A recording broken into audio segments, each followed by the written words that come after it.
सब भक्तों को राधे राधे, जय श्री कृष्णा। आइए माघ मास मातम्य का 12वां अध्याय श्रवण करें। आपने 11वें अध्याय में माघ मास स्नान का पुण्य फल क्या होता है श्रवण किया होगा। 12वां अध्याय कांचन मालिनी अप्सरा द्वारा माघ स्नान तथा देव योनि प्राप्ति की कथा। श्री दत्तात्रेय जी ने कहा, एक दिव्य कांचन मालिनी नाम की रूपवती अप्सरा माघ मास में प्रयागराज में स्नान कर कैलाश पर्वत की ओर जा रही थी। उसके वस्त्र गीले थे तथा शरीर से जल की बूंदें टपक रही थी। राह में एक गुफा में विशाल कायाधारी भयानक राक्षस ने रूपवती सुंदरी को देखा तो उसके हृदय में पाप विचार उठने लगे। वह कांचन मालिनी की ओर कपट प्रवृत्ति के साथ अग्रसर हुआ। अचानक जल की बूंदें राक्षस पर गिर पड़ी। बूंद गिरते ही पाप आत्मा राक्षस का हृदय परिवर्तन हो गया।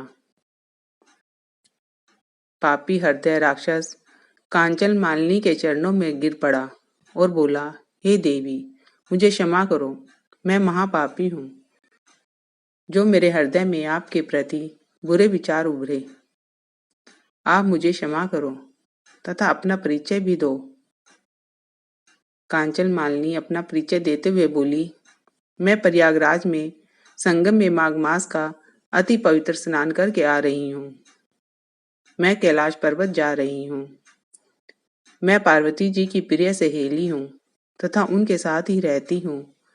तुम्हारा हृदय परिवर्तन त्रिवेणी जल के पवित्र स्पर्श से हुआ है।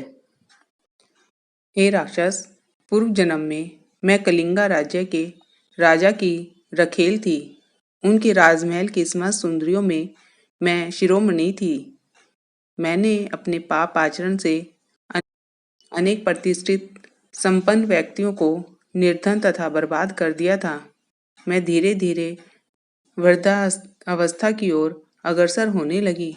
मैं अपने दुष्ट चरित्र को स्मरण करके पश्चाताप की अग्नि में जलने लगी।